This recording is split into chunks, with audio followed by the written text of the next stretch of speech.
I got Brother Mark in trouble Sunday on YouTube. Got him in trouble in multiple ways.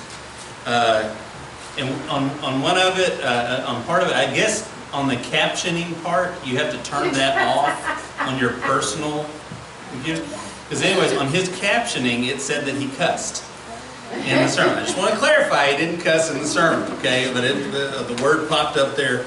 I got a screenshot from Brother Sonny. He's like, "Did you catch this?" Anyway, I've noticed that the captioning on YouTube is not perfect. Okay, so please bear with us on that.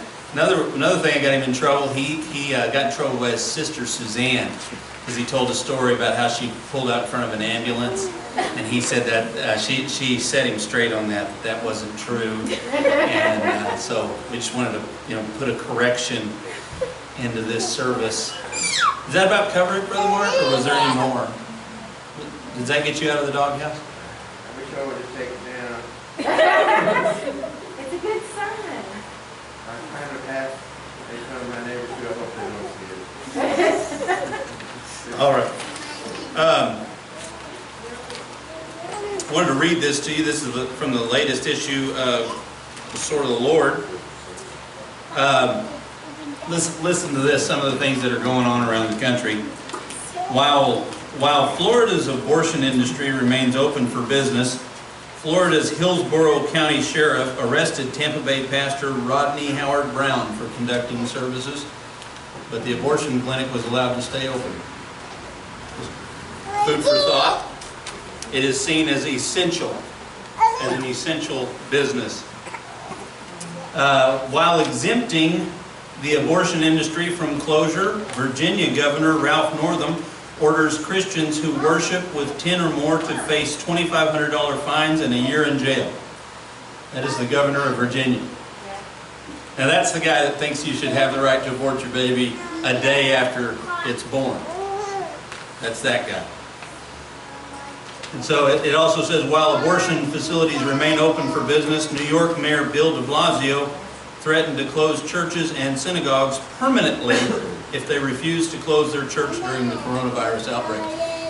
It's also New York where Samaritan's Purse set up tents. Have you seen this? They set up tents in Central Park, and because they're not okay they stick with the Bible on certain things as far as like gay marriage, abortion, things of that nature. And because of that, the liberals in New York City basically just shouted them down and yelled at the leaders of New York City until they closed them down. These guys were just opening up free hospital tents.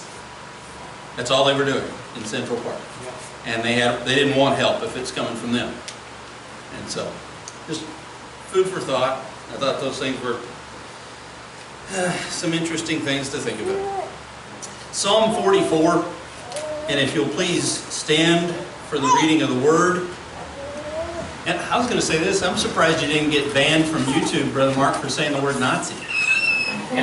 You called your wife a Nazi. By the way, I got in trouble with my wife. You got in trouble with your wife. I'm just surprised you didn't get banned for that.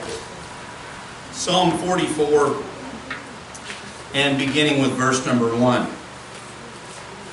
The psalmist says, "We have heard with our ears, O God, our fathers have told us what work thou didst in their days, in the times of old, how thou didst drive out the heathen with thy hand, and plantest them, how thou didst afflict the people, and cast them out.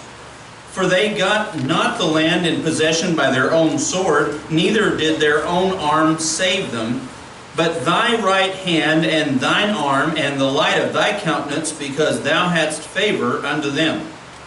Thou art my king, O God. Command deliverances for Jacob. Through thee will we push down our enemies. Through thy name will we tread them under that rise up against us. For I will not trust in my bow, neither shall my sword save me. But thou hast saved us from our enemies, and hast put them to shame that hated us. In God we boast all the day long, and praise thy name forever. Selah. But thou hast cast off and put us to shame. and goest not forth with our armies. Thou makest us to turn back from the enemy, and they which hate us spoil for themselves. Thou hast given us like sheep appointed for meat, and hast scattered us among the heathen. Thou sellest thy people for naught, and dost not increase thy wealth by their price. Thou makest us a reproach to our neighbors, a scorn and a derision to them that are round about us. Thou makest us a byword among the heathen, a shaking of the head among the people. My confusion is continually before me, and the shame of my face hath covered me. For the voice of him that reproacheth and blasphemeth by reason of the enemy and avenger. All this is come upon us, yet have we not forgotten thee, neither have we dealt falsely in thy covenant. Our heart is not turned back, neither have our steps declined from thy way. Though thou hast sore broken us in the place of dragons, and covered us with the shadow of death. If we have forgotten the name of our God, or stretched out our hands to a strange God, shall not God search this out? For he knoweth the secrets of the heart. Yea, for thy sake are we killed all the day long. We are counted as sheep for the slaughter. Awake! Why sleepest thou, O Lord? Arise, cast us not off forever. Wherefore hidest thou thy face, and forgettest our affliction and our oppression? For our soul is bowed down to the dust, our belly cleaveth unto the earth. Arise for our help, and redeem us for thy mercy's sake. Heavenly Father, just want to come before you this evening, Lord, and just ask you to take over the services. Lord, I ask you to empty me of self and fill me with your Holy Spirit. Lord, I pray that you'll speak to us tonight through this psalm. I pray that it'll be timely. I pray that we will receive what you want us to get out of this psalm. Lord, I just pray that, maybe even something that I don't say, whatever you need to do on our hearts tonight, Lord, I just pray that you'll take over now. I ask this in Jesus' name. Amen. You may be seated. This is a pretty interesting little psalm. Interesting in how it goes. This is not typical for Bible passages. It's not the typical. This isn't what you typically find. Okay, and I'll explain why in just a minute. In the first 8 verses, we see here the value of teaching our children their history, and godly history, by the way. A lot of people don't realize this, but history is being rewritten and it's being revised. It's trying to make Christians out to be evil, and it's been going on for a long time. It's been happening in our school system for a long time. You can really see it if you raise up a child. Hey, Keegan, get her. Take her out and shut the door. You can really see it if you see a child raised up in church. If you see a child raised up in church and then that child goes off to college, you can really see it. You'll see a lot of kids come back and they don't believe what they used to believe anymore. And just a semester or 2 of college is all it took for an entire lifetime of their childhood. Everything they were taught to believe and to matter to them, doesn't matter to them anymore. He says in verse 1, listen to what he says. He says, "We have heard with our ears, O God. Our fathers have told us what work thou didst in their days, in the times of old." We have heard with our ears, O God. The psalmist is saying here, our dads have told us, our moms have told us, our ancestors have told us about everything that you've done for all of our people, for Israel, throughout time. They've told us about the success that they've had. Look at verse 2. "How thou didst drive out the heathen with thy hand, and plantest them." How you planted our forefathers. "How thou didst afflict the people, and cast them out." It's interesting when you look at the founders of America even, and you read what they have to say about how they became a nation, how it all came to pass. George Washington was very vocal, just as an example. They all were pretty vocal about the impact that God had on the founding of this nation. George Washington constantly gave God credit, and Keith, shut the door please. Constantly gave God credit. He said, without God, there's no way we could have done it. The psalmist here is saying, hey, look, I've heard all my life, I've heard all my childhood about everything that you've done for our fathers, how you came and gave us this land, you planted us here and you kept us here, how you afflicted our enemies and how you cast them out. In verse 3, for they got not the land in possession by their own sword, neither did their own arm save them. That's fine, son. Just shut the door, please. Thank you. For they got not the land in possession by their own sword, neither did their own arm save them, but thy right hand and thine arm. You see who he's giving credit here? He's saying God did it. Now, I just recently read a history of the Revolutionary War, for example, and I tell you, some men lost their lives and some men accomplished things. I mean, they had a battle at Bunker Hill. They had a battle at Lexington, and they had a battle at Yorktown, and these guys did some amazing things. They had a battle in New York City. Keith, just pull it shut. Please, sir. That's fine. Very good. Thank you, buddy. Thank you. But they had all these battles, they did all these things, and they accomplished all these things, and it was literally them. But they were constantly saying, no, no, no, God has done this. God has done this. Constantly. No, no, no, you don't give us credit. We didn't do anything. God did this. God did this. The writer here is saying, they got not the land in possession by their own sword, neither did their own arm save them, but thy right hand and thine arm, and the light of thy countenance, because thou hadst a favor unto them. God, you favored our ancestors. Verse 4, thou art my king, O God. Command deliverances for Jacob. And Jacob there is not talking about the man, it's talking about the nation, okay? Command deliverances there for Israel, you could say. Verse 5, through thee will we push down our enemies. Through thy name will we tread them under that rise up against us. For I will not trust in my bow, neither shall my sword save me. But thou hast saved us from our enemies, and hast put them to shame that hated us. In God we boast all the day long, and praise thy name forever. Selah. I want you to notice this about the psalmist. He knows his history, and he knows if they're going to accomplish anything in the present day, it's going to be through God. Amen. He knows that that's how they accomplished everything in the past, and he knows that's how they're going to accomplish everything now. That's the thing the psalmist knows.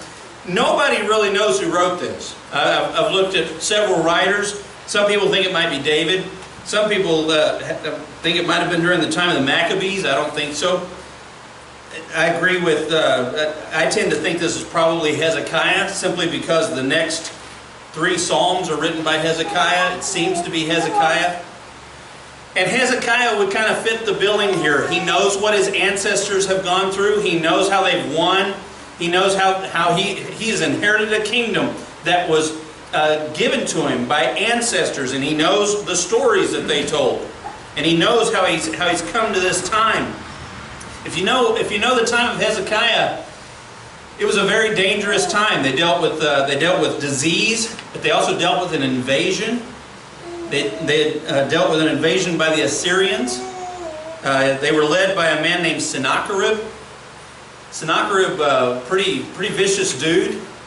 I didn't know this, but I learned in the British Museum in London, they have one of Sennacherib's cylinders, is what it's called. It's a little round thing. It's basically history written like that small in cuneiform around this cylinder. And he talks about his 8 invasions, and one of them is of Judah. He talks about how he took 46 of Hezekiah's cities. 46 of Hezekiah's cities. Okay, those were his fenced cities. Those were his defensed. Those were the ones that they had actually prepared to defend themselves. He took 46 of his cities, captured, according to Sennacherib's own captured 200,000 people. 200,000 people. Man, can you imagine facing that? And so Hezekiah's going, hey, look, we are outnumbered, we're outmatched. If we're going to do this, it's going to be through God's strength. It's not going to be through our own.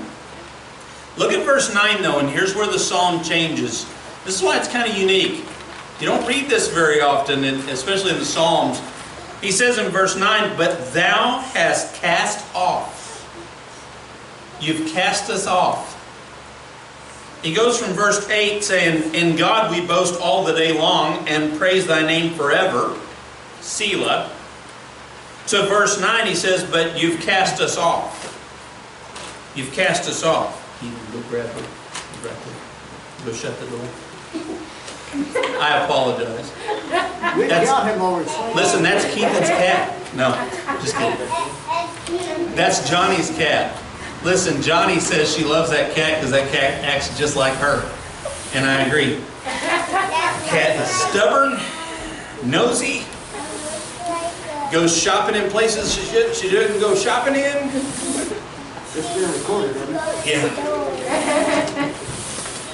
He says in verse 9, but thou hast cast us off and put us to shame, and goest not forth with our armies. He's saying, we feel defenseless here. You're not with our armies. In verse 10, thou makest us to turn back from the enemy, and they which hate us spoil for themselves. We see here they've been defeated. They have been defeated. He says in verse 11, here he starts to talk about how they've been deported. And this is why it really fits with Sennacherib's time, where maybe 200,000 have already been captured.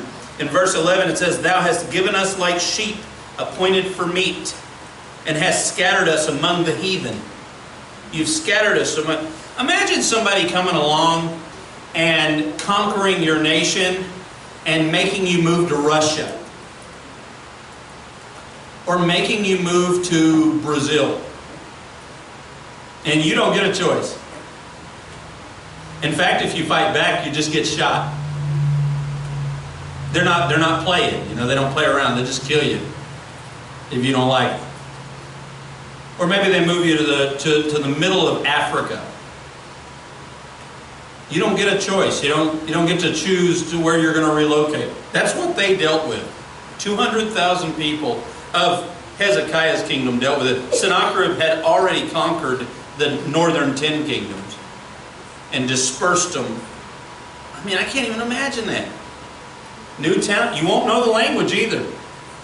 See, that's actually the prophecy of tongues in Joel. He said, you'll know you're conquered when you hear people talking to you in other tongues. And you're not going to understand them. I mean, that's what these people went through. It's crazy that they went through this. Thou hast given us like sheep appointed for meat, and hast scattered us among the heathen. Verse 12, thou sellest thy people for naught. You sell us for nothing. You're not even profiting from this, God.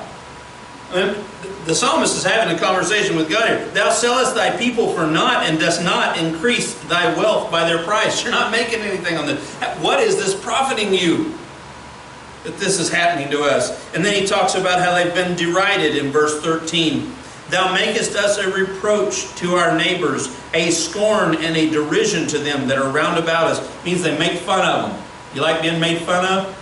And they make fun of your God too. That God you've been serving the whole time. What's He doing for you lately? I mean, I've taken 200,000 of your people, and your God has done nothing. That's the type of thing these people would say. In verse 14, thou makest us a byword among the heathen, a shaking of the head among the people.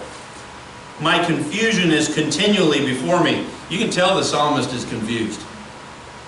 My confusion is continually before me, and the shame of my face hath covered me. For the voice of him that reproacheth and blasphemeth by reason of the enemy and avenger. Here's why this is really a confusing psalm. In the first 8 verses, he talks about everything God has done for him in the past. He loves God. He says, in God we boast all the day long. In these next few verses, he talks about everything that's going on right now. And the awful stuff that's going on in the present. Why is this happening, God? So that's the confusion the psalmist has. In verse 17, it gets even more confusing. Because normally normally when you read this, you go, that's because of their sin. It's because of their sin. Most of the time in the Bible, it's because these people have been absolutely sinful. And the Lord is just judging them. And that's all that's going on. But that's not the case with this psalmist. Look at verse 17. No, right here is where he should say, we have sinned against you and we're sorry. Please forgive us of our sins. You know, that would be about the time that would come in. But in verse 17 he says, all this has come upon us, yet have we not forgotten thee. We haven't forgotten you. Neither have we dealt falsely in thy covenant. He's saying we haven't dealt falsely with God. We haven't done wrong. He says in verse 18, our heart is not turned back. We haven't turned our heart from serving you, Lord. Neither have our steps declined from thy way. We've been following you, and this stuff is happening to us, is what he says. Verse 19, though thou hast sore broken us in the place of dragons, and covered us with the shadow of death. If we have forgotten the name of our God, or stretched out our hands to a strange God, shall not God search this out? For he knoweth the secrets of the heart.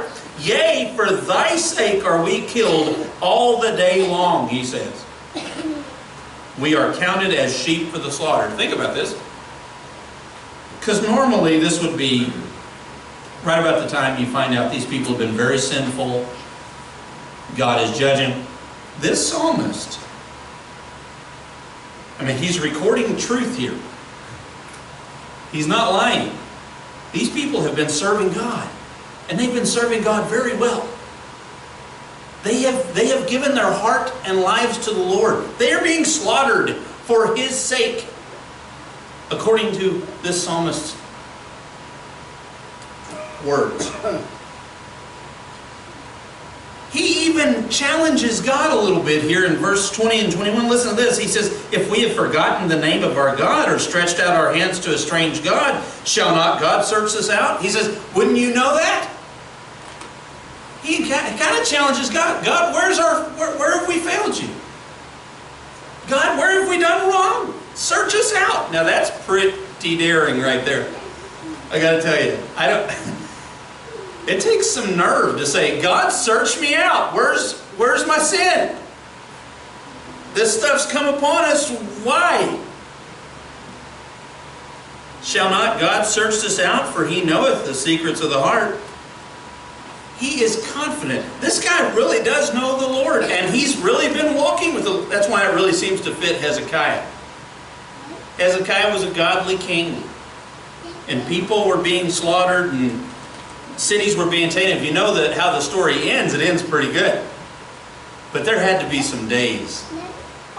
There had to be some days when Hezekiah is watching cities fall and he can do absolutely nothing about it.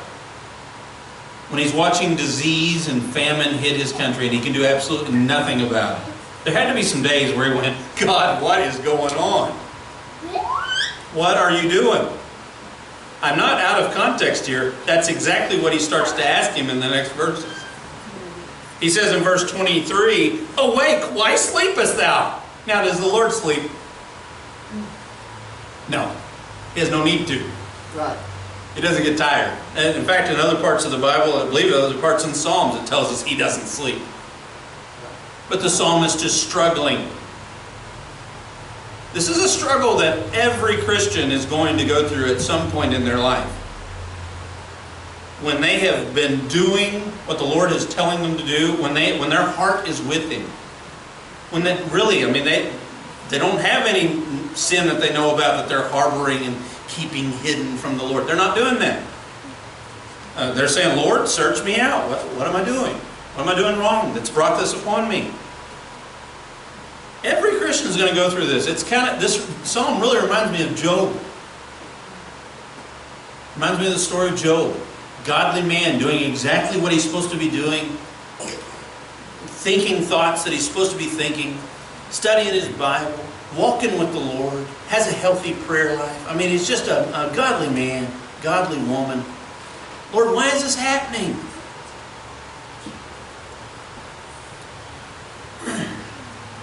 I'm sure in my own life there's been some times where family members have gone, Lord, why is Joe being a bonehead? Why is he putting me through this trouble right now? Lord, I've been serving you, I've been doing... I wasn't thinking of my parent. I'm just kidding. But I was thinking of my grandma too. You think of people living a godly life. I saw some pictures of my grandmother. I've been going through some things, getting rid of some boxes and things that we've had in storage. I was going through some pictures of Golden Baptist Church. I was looking at pictures of, like from the, some of them were from like the 40s. 30s and 40s, and there's my grandma. It says Miss Oweta Carroll in the caption. I'm like, man, Grandma served the Lord for a long time. It's pretty neat. She didn't have a bumpless life. There were some bumps.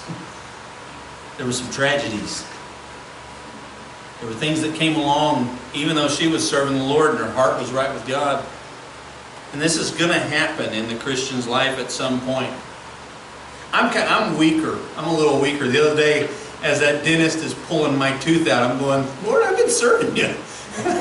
You know, as he's yanking on it, I'm like, what have I done to deserve this? I'm a little weaker, though. It's just tooth pulls. Lord, why am I going through this trouble? It's like, what was it somebody said the other day? We can take the Rona or we can take the naders, but we can't take both. They were talking about tornadoes and coronavirus. They said we can take one or the other, but we can't take both. I told Johnny, I said, well, we can take the tornado or the coronavirus, but I can't take a toothache too. I can't take all three happening at once.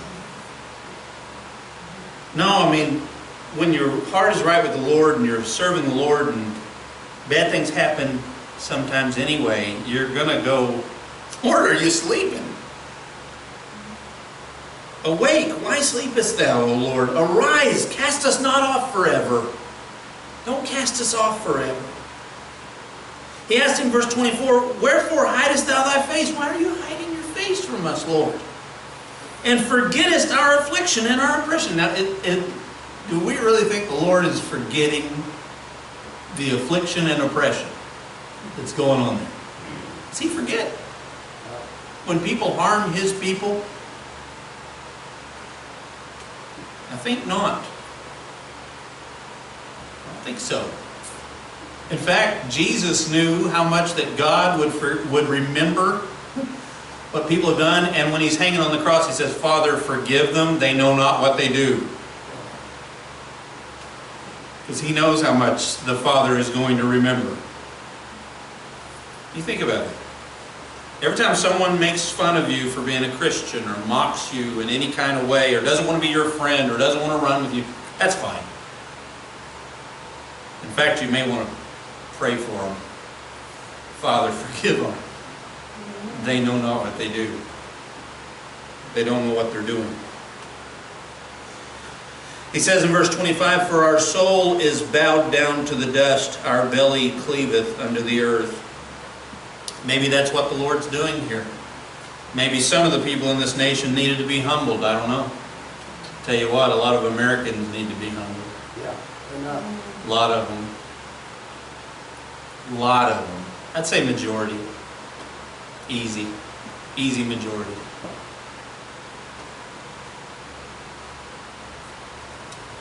It says in verse 26, arise for our help and redeem us for thy mercy's sake. Why do bad things happen to good, or we might say righteous people, people that are right with God? Hold your place here. I want to read one more verse in Psalm 44, but 1 Peter chapter 4.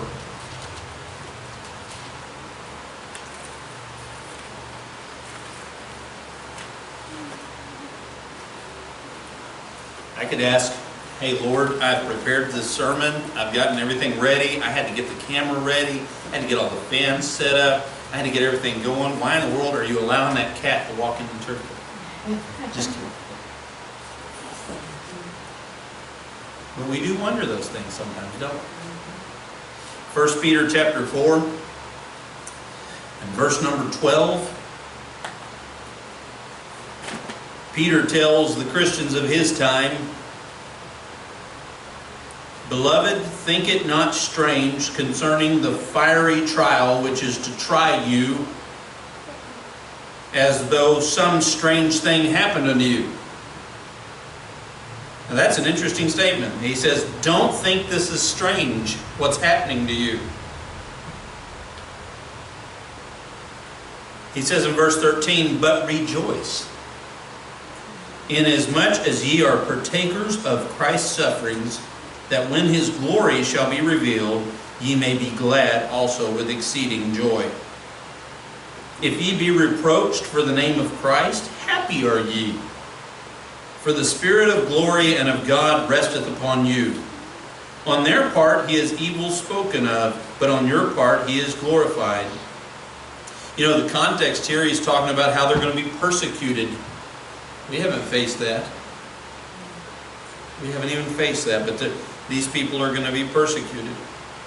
He tells them in verse 15, "But let none of you suffer as a murderer, or as a thief, or as an evildoer, or as a busybody in other men's matters." You know what he's saying there? He's saying, look, you're going to suffer, but make sure you suffer for being a good guy, for being a righteous person, for being a Christian.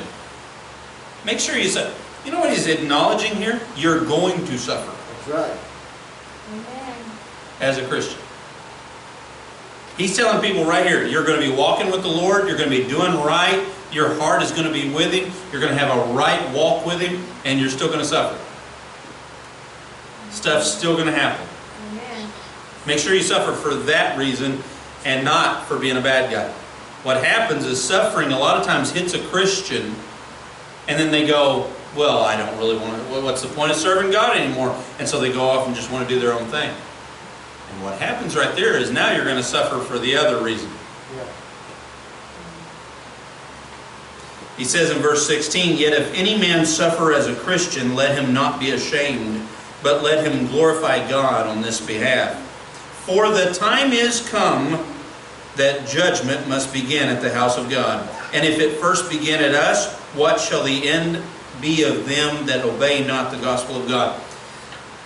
This stuff that's going on in our nation, I don't know what all's going on.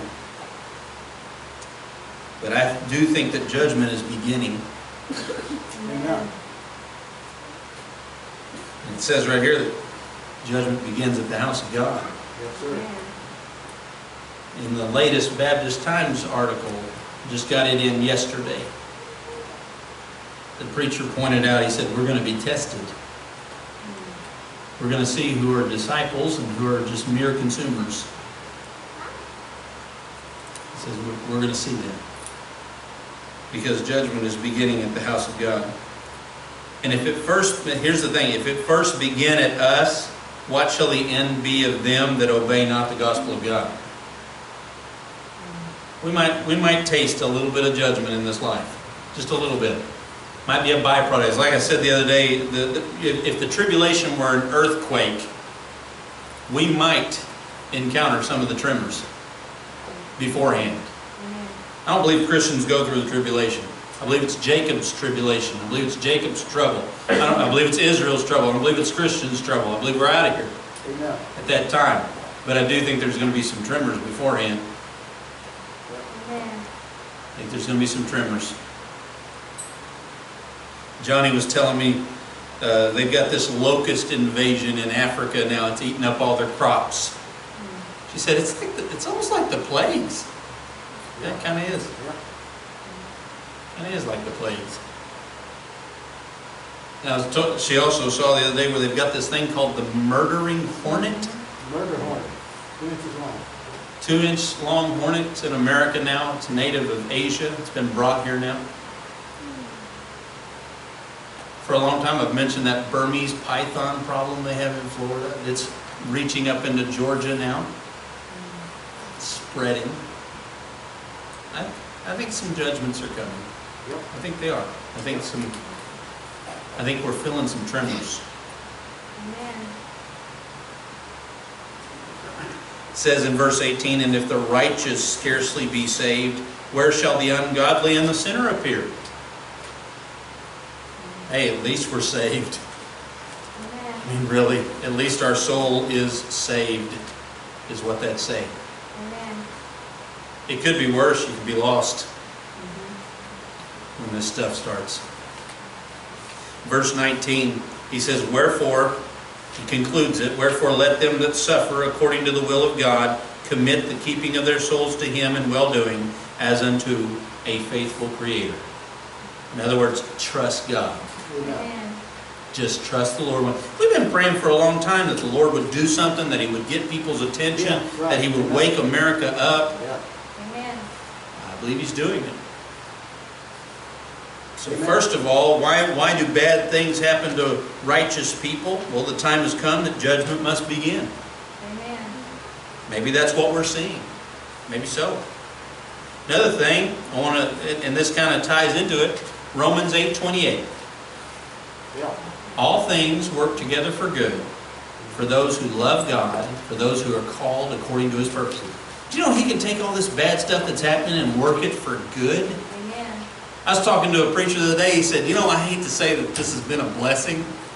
He said, but I've been having a lot more time to study. And I've been having a lot more time to spend with my family. This has been kind of nice. Just because he works a job, and he said, just working at home. He said, this has been kind of neat. He said, I'm not saying it's like that for everybody. He said, I'm not trying to sound, he said, but this has kind of been a blessing in disguise for me personally. Amen. And I don't want to speak, I'm not trying to be cold or hurt, but God is working all of these things together for good. We have to believe that. Amen. Amen. You have to. He's going to work all these things together for good, for those who love God, for those who are called according to His purpose. I shared that message with everyone. I don't know who got to watch it and who didn't, but David Gibbs Jr., and he talked about That's the testimony of his good. mother. Yeah. Was God working all things together for good Oh, there? yeah. Amen. Yeah. God works all things together for good. For those who love God, for those who are called according to His purpose. Amen. Lastly, I want to give you what we need to do in light of this. The last verse in Psalm 44. Let's read it again. What conclusion does the psalmist reach? Verse 26. He asked the Lord, arise for our help and redeem us for Thy mercy's sake. Number one, let's call on God. Amen. Let's call on the Lord. There's nothing wrong with it. We need to take these things to Him. We need to say, Lord, please, I don't know what you're doing, but please, I'm going to trust you. And Lord, please work in our lives. Let's call on His mercy. He says, redeem us for Thy mercy's sake. Oh, we need to ask for the Lord's mercy. America needs His mercy. Amen. We personally need His mercy. Amen. Amen. We need to call on Him and ask for His mercy. And then, like Peter said, we just need to trust Him. We just need to trust Him. It's in His hands. Amen. We need to call on Him specifically for His mercy, and we need to trust Him. That's what we need to do in this time. I believe Hezekiah did that. I love this psalm because it shows me a lot of people have wrestled with God. They've wrestled with what God is doing in their lives. I'm going, Lord, what are you doing in the life of our church? Lord, what are you doing? The economy was looking so good. What's going on now? All kinds of questions we could have for the Lord. And we're not the first ones that have questioned God or wondered what He's doing. Let's just be sure and call on Him. Be sure and ask for His mercy, and be sure and trust Him. Amen. Amen. All right. Johnny.